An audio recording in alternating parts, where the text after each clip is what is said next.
Good morning दोस्तों। मेरा नाम अतुल सौरभ है और मैं आईआईटी खड़गपुर से एमटेक कर रहा हूँ signal processing machine learning specialisation में इलेक्ट्रिकल इंजीनियरिंग डिपार्टमेंट के अंतर्गत। तो ये जो मेरा जो वीडियो बनाने का मकसद है कि बहुत सारे लोग जो होते हैं जो इंग्लिश समझ नहीं पाते हैं, वो पीसी भी डिज़ाइन करना चाहते हैं। तो कैसे अप्रोच करना है, मतलब कैसे, जैसे अगर आप सर्च करेंगे, गूगल पे सर्च करेंगे, यूट्यूब पर सर्च करेंगे, तो हिंदी में कंटेंट जनरली नहीं मिल पाता है। तो और लोग चाहते हैं कि मैं उस पर काम करूं, तो ये वीडियो उन्हीं लोगों के लिए है। तो ये जो मैं वीडियो का नाम रखा हूँ E01 एपिसोड 1, तो इसमें केवल इंट्रोडक्शन होगा। इंट्रोडक्शन मतलब कि पीसी बनाने के पहले प्री रिक्विजिट क्या होना चाहिए, आपको क्या क्या आनी चाहिए और आपको कैसे अप्रोच करना चाहिए। इसके बाद जो सेकेंड, थर्ड, फोर्थ ऐसे ही वीडियो में लाते रहूँगा। तो वो सब वीडियो जो होगा वो हैंड्स ऑन प्रैक्टिस के से मैं दिखाऊँगा। ये टोटल थ्योरेटिकली है, मतलब जस्ट आप ऐसे ही देख सकते हैं। आप बहुत सारे लोगों का इंस्टाग्राम पर मैसेज आ रहा था कि सर अपने लाइफ के बारे में कुछ बताइए। तो मेरा कोई इंटरेस्टिंग उतना स्टोरी नहीं है लाइफ का कि मैं शेयर करूं, लेकिन अगर होगा तो कभी कभी मैं बीच में शेयर कर दूंगा। उतना इंटरेस्टिंग स्टोरी वो नहीं है कि मैं शेयर कर सकूं। तो ठीक है, मैं स्टडी पे भी कंसंट्रेट करता हूं। तो ये जो वीडियो जो है पार्टिकुलर रिलेटेड है पीसीबी डिज़ाइन करने के ऊपर, कि पीसीबी डिज़ाइन करने के पहले मुझे क्या क्या चीज़ें मुझे आनी चाहिए। तो पीसीबी से रिलेटेड क्या होती है कि मुझे 2-3 जो टर्मिनोलॉजी जो होते हैं वो मुझे पता होनी चाहिए। जैसे कि सिंबल क्या होते हैं, फुटप्रिंट क्या होते हैं। अभी क्या है कि मैं केवल थ्योरेटिकल चीज़ में यहाँ डिस्कस कर रहा हूँ, ठीक है। और इसके बाद जो होगा मैं वो वर्क करके दिखाऊंगा कि कैसे कैसे। जैसे जनरली क्या था कि मेरा जो एमटेक प्रोजेक्ट जो है वो रिलेटेड था कीकैड के ऊपर। मतलब बहुत सारे प्लेटफॉर्म होते हैं पीसीबी डिज़ाइन करने के, बहुत सारे प्लेटफॉर्म होते हैं, जिसमें से कीकैड हो गए, ऑर्किड हो गए, ईगल्स भी होते हैं, या फिर तुम्हारा एलडीएम होते हैं। लेकिन मैं अपना प्रोजेक्ट जो है वो कीकैड पर डिज़ाइन किया हूँ। एक फ्री ओपन सोर्स सॉफ्टवेयर है, ठीक है, तो कोई भी इजीली डाउनलोड कर सकता है और इजीली एक्सेसिबल है, ठीक है। तो ये सिंबल एंड फुटप्रिंट क्या होता है इसके बारे में मुझे मालूम होना चाहिए। और फिर है सिंबल फुटप्रिंट का मालूम चल जाएगा तो फिर ये स्कीमेटिक्स मुझे डिज़ाइन करने पड़ते हैं। ये थोड़ा डिफ़िकल्ट टास्क होता है कि स्कीमेटिक कैसे डिज़ाइन करने हैं, क्योंकि इसमें बहुत सारे पैरामीटर्स को देखना पड़ता है कि अगर मैं रजिस्टर कनेक्ट कर रहा हूँ, कैपेसिटर कनेक्ट कर रहा हूँ, तो कौन सा कनेक्ट कर रहा हूँ, कौन सा पैकेज का कनेक्ट कर रहा हूँ। और बहुत सारे मुझे कंपोनेंट्स के डेटा शीट भी मुझे ऑब्जर्व करने पड़ते हैं। तो पहले मैं बताना चाहता हूँ कि ये सिंबल्स क्या होते हैं। तो जैसे कि हम लोग, ये तो सारे लोग जानते हैं, 10th 9th 6th क्लास के बच्चे भी जानते हैं कि ये जो सिंबल्स होते हैं रजिस्टर का होता है, ये इंडक्टर का होता है और ये कैपेसिटर का होता है। तो ये आरएलसी जो पैरामीटर्स जो भी तुम्हारे हैं सिंबल्स, हम लोग सिंबल्स मतलब इसको हम लोग ऐसा नहीं, कोई आर को ऐसे ही बना सकता है, इंडक्टर को बॉक्स के अंदर डालकर ऐसे ही बना सकता है कोई, ठीक है। तो सिंबल हो गया जस्ट प्रेजेंट करने के लिए, रिप्रेजेंट करने के लिए कि ये आर है, एल है, सी है। तो इसका उतना ज़्यादा कोई इंपॉर्टेंट नहीं है। हो सकता है कि जब मैं स्कीमेटिक डिज़ाइन कर रहा हूँ तो वहाँ पर कोई आर ऐसे ही कोई यूज किया हुआ है, कोई आर इस सिंबल का यूज किया हुआ है, तो इससे ज़्यादा उतना मायने नहीं रखता है। मैंने इसका है फुटप्रिंट, ठीक है। तो एक फुटप्रिंट होता क्या है, जैसे कि मैं एक एग्जांपल से ले रहा हूँ कि ये सपोज करो कि ये पीसीबी का लेआउट है, ये स्क्वायर पीसीबी मैं डिज़ाइन कर रहा हूँ। इसमें मुझे रजिस्टर लगाना है, आईसी लगाना है और सेंसर ये सब लगाने हैं, ठीक है। तो सपोज ये सेंसर है, तो फुटप्रिंट हुआ कि ये जो पीसीबी है, इस पीसीबी में कितना स्पेस, फिजिकल स्पेस वो ले रहा है, वो हुआ इसका फुटप्रिंट। जैसे मैं सेंसर यूज कर रहा हूँ, तो सेंसर जो मैं अगर पीसीबी जब मैं डिज़ाइन कर लूँगा, इसको गर्बर फाइल को डाउनलोड करके जब मैं इंडस्ट्री को भेजूँगा, वो मेरे पास जब प्रिंट होकर सब आएगा, तो कुछ कंपोनेंट मेरे पास जो होगा, जो मैं ऑर्डर किया होगा, उसको जब मैं इसको प्लेस करूँगा, तो ये जो है सेंसर इतना स्पेस एलोकेट करेगा। बस ये सब पिन नंबर भी उसका मैच करना चाहिए, ठीक है। तो फुटप्रिंट मतलब हुआ फिजिकल स्पेस, ये पीसीबी पर कितना ये स्पेस ले रहा है, वो इसका फुटप्रिंट हुआ। तो ये सिंबल मालूम चल गया, फुटप्रिंट मालूम चल गया। और फिर स्कीमेटिक क्या होता है कि तुम्हारा जैसा तुम्हारा रिक्वायरमेंट होगा उसके अनुसार कुछ चीज़ें मुझे डिज़ाइन करने पड़ते हैं। तो वो स्कीमेटिक मेन 3 स्टेप होते हैं। अगर 3 स्टेप अगर हो जाता है, जनरली सक्सेस हो जाता है, तो 3 स्टेप नहीं बोलेंगे इसको मैं बोलूँगा जस्ट स्कीमेटिक को अच्छे से डिज़ाइन करने हैं, इसमें कोई प्रॉब्लम नहीं होनी चाहिए। जनरली क्या होता है कि जब लोग डिज़ाइन करते हैं, तो जैसे मैं ओपाम्प यूज़ कर रहा हूँ, plus minus generally negative feedback use करने होते हैं। पॉजिटिव फीडबैक यूज़ करने पर क्या होता है कि अनस्टेबल सिस्टम हो जाता है, जो कि मेरे केस में मैं गलत कर दिया था यहाँ पे मैं डिज़ाइन करते वक्त, क्योंकि नेगेटिव फीडबैक जनरली स्टेबल होता है। तो आपको बहुत सारी चीज़ें जो हैं वो हो सकता है किसी को ऑसिलेटर की तरह यूज़ कर रहा होगा तो वहाँ पॉजिटिव फीडबैक भी यूज़ कर रहा होगा। तो आपको सारा चीज़ को पूरा अच्छे से आपको सोचने पड़ेंगे कि मुझे क्या करना है, ठीक है। तो ये स्कीमेटिक हो गया। और इसमें क्या होता है कि आपको 2-3 चीज़ें, आपको 2-3 साइट आपको मालूम होने चाहिए, जैसे कि एक है स्नैप ईडीए या snap magic component search engine, component search, third element 14, and जो फोर्थ जो साइट है स्नैप ईडीए, मोजर इलेक्ट्रॉनिक्स, ठीक है। तो क्या होता है कभी कभी जब मैं जो यूज कर रहा हूँ,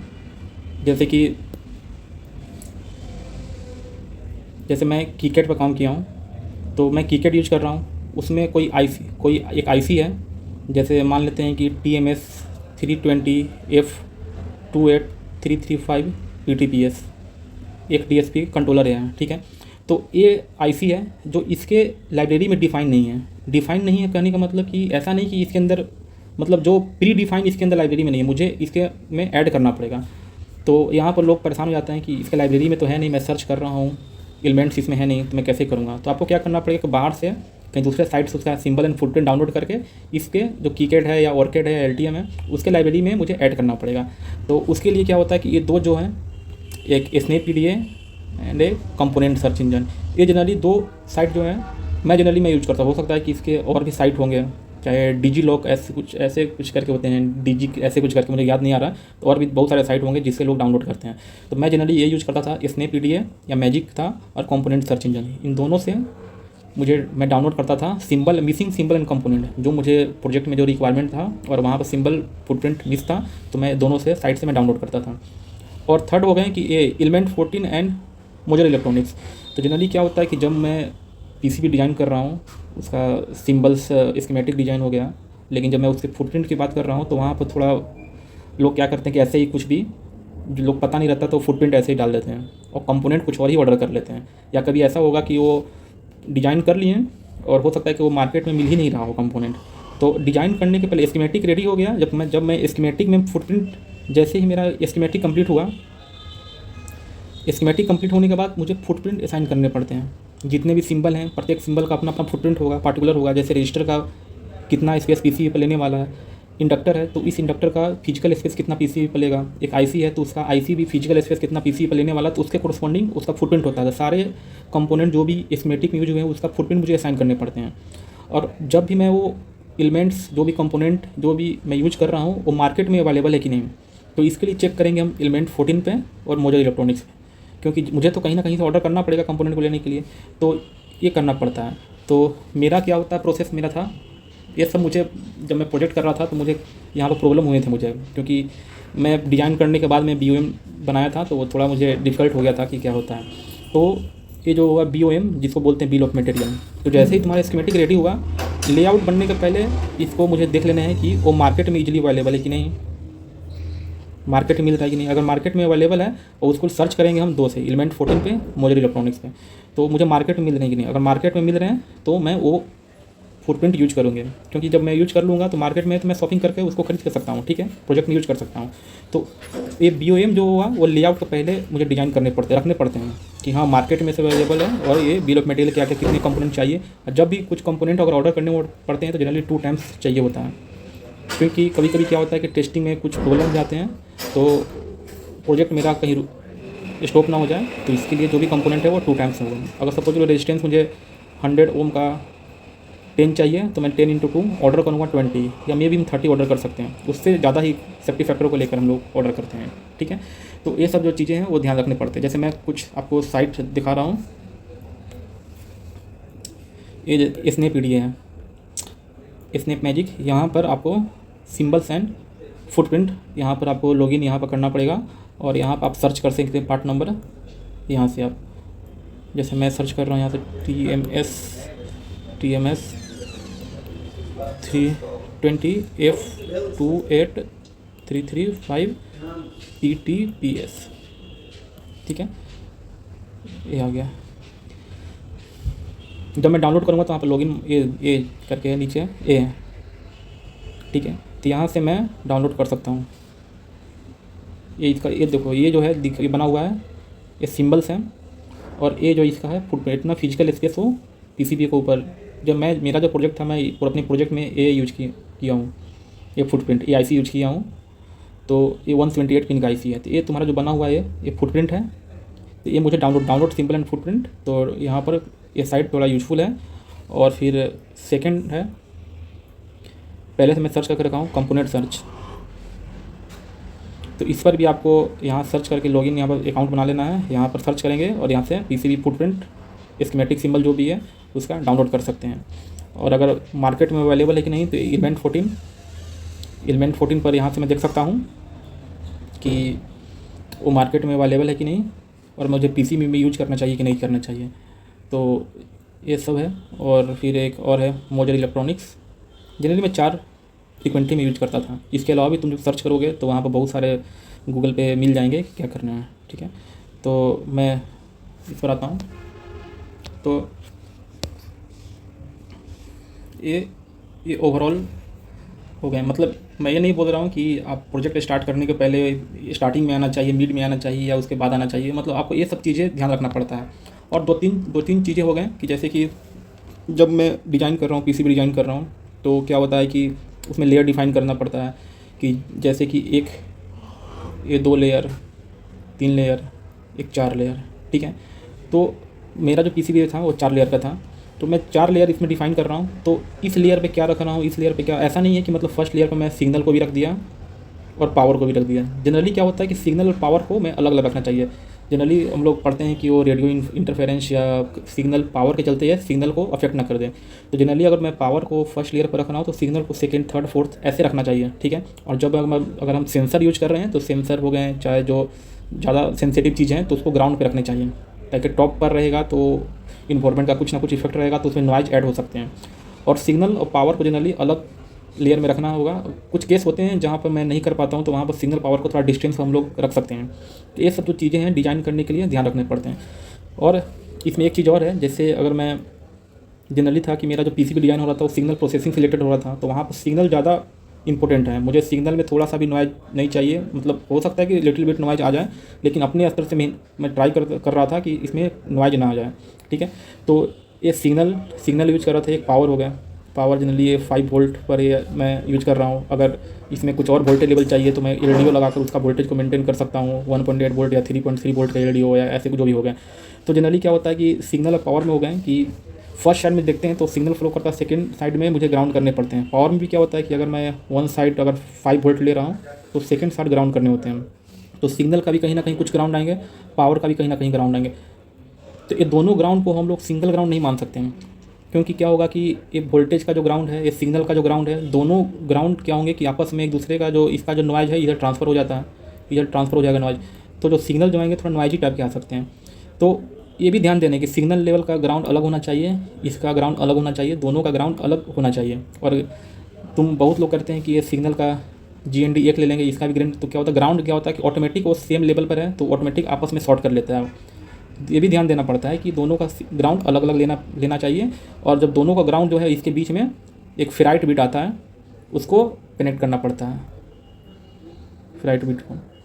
तो ये सब नॉर्मल चीज़ें हो गए, तो मतलब ध्यान देने पड़ते हैं। तो 2-3 पॉइंट जो है मैं रिमाइंड करना चाहता हूँ, आपको रिमाइंड करवाना चाहता हूँ कि फर्स्ट बिल ऑफ मटेरियल जो है वो लेआउट के पहले आपको देख लेने हैं कि मार्केट में अवेलेबल है कि नहीं, क्या है क्या नहीं है। BOM का स्कीमेटिक को अच्छे से एनालाइज कर लेना है, पेपर पर पेन एंड पेपर यूज करके कि वो सही में वो काम कर रहा है कि नहीं कर रहा है। क्योंकि BOM एंड स्कीमेटिक अगर रेडी अगर है तो मुझे लग रहा है कि कोई प्रॉब्लम नहीं होना चाहिए। BOM स्कीमेटिक और एक इम्पोर्टेंट होता है इसका फुटप्रिंट, कि मैं सही फुटप्रिंट प्लेस कर रहा हूँ कि नहीं कर रहा हूँ। तो 3 चीज़ें जो हैं बहुत ही इम्पोर्टेंट हैं। यहाँ तक हो चुके हैं। एक चीज़ और ध्यान देना है कि जब PCB डिज़ाइन होता है तो उसमें क्या होता है कि उसमें बहुत तरह का रजिस्टर, इंडक्टर एंड कैपेसिटर हम लोग यूज करते हैं। तो इसमें क्या होता है कि कुछ लोग रजिस्टर डिफरेंट पैकेज का यूज कर लेते हैं, इंडक्टर कुछ और, कैपेसिटर कुछ और। जैसे इसमें 1 किलो ओम रजिस्टर चाहिए, 100 किलो ओम चाहिए या 100 ओम चाहिए, तो इसका कुछ और पैकेज यूज कर लेंगे, इसका कुछ और, इसका कुछ और। तो मैं रिकमेंड कर रहा हूँ, मतलब ठीक है अगर आप यूज कर रहे हैं तो सोच समझ के यूज कर रहे होंगे, लेकिन मैं अगर रिकमेंड कर रहा हूँ कि सेम ही पैकेज का आप रजिस्टर यूज करें सेम पैकेज का यूज कीजिए और डिफरेंट डिफरेंट वैल्यू का हो। जैसे मैं यूज किया था वो 2012 मैट्रिक्स का था, ये पैकेज में यूज किया था। क्योंकि देखो सेम पैकेज का यूज करेंगे तो क्या होगा कि वो सेम उसका फुटप्रिंट होता है, तो पीसीबी में मतलब प्लेस करना थोड़ा सही मतलब अच्छा रहता है। डिफरेंट डिफरेंट पैकेज का रहेगा तो थोड़ा अलग अलग, थोड़ा वो इरेगुलर टाइप का स्ट्रक्चर दिखेगा। सेम पैकेज का लो तो वो सेम रहता है। तो कुछ कुछ चीज़ें मतलब ये सब ध्यान आपको देने पड़ेंगे। और अगर डाउट है तो आप कमेंट बॉक्स में डाउट पूछ सकते हैं। तो ये जस्ट ये ओवरव्यू इंट्रोडक्शन का था कि कैसे काम करना है। जो नेक्स्ट वीडियो आएगा वो मैं जनरली एक प्रोजेक्ट को ही लूँगा और मैं कीकैड पर उसको अपना ही प्रोजेक्ट, जैसे मेरा जो प्रोजेक्ट है मैं उसको अच्छे से एक्सप्लेन करूँगा कि मैं कैसे डिज़ाइन किया हूँ। तो नेक्स्ट जो वीडियो आएगा वो पार्ट वाइज आएगा, वो कीकैड के ऊपर कैसे स्टेप वाइज आपको अप्रोच करने हैं। ये जस्ट इंट्रोडक्शन राउंड था कि क्या क्या मुझे ध्यान रखने पड़ेंगे, कैसे करने पड़ेंगे, कैसे मुझे ये जो साइट है, साइट बहुत ही इंपॉर्टेंट साइट है, कैसे देखने हैं। कभी कभी क्या होता है कि वो साइट पर भी नहीं मिलता है, मुझे अलग से कुछ कुछ फुटप्रिंट मुझे डिज़ाइन करने पड़ते हैं। जैसे कि कोई कंपोनेंट मेरे पास पहले से ही है, उसका मेजरमेंट है, तो उसके अनुसार कैसे मैं नया सिंबल्स बनाऊँगा, कैसे मैं फुटप्रिंट बनाऊँगा, वो सब सारी चीज़ें नेक्स्ट वीडियो में आने वाले हैं। तो वो अच्छे से मैं गाइड करूँगा। तो थैंक यू एवरीवन। ये अगर कुछ प्रॉब्लम है तो आप लोग मुझे कमेंट बॉक्स में मैसेज कर सकते हैं। ठीक है, थैंक यू।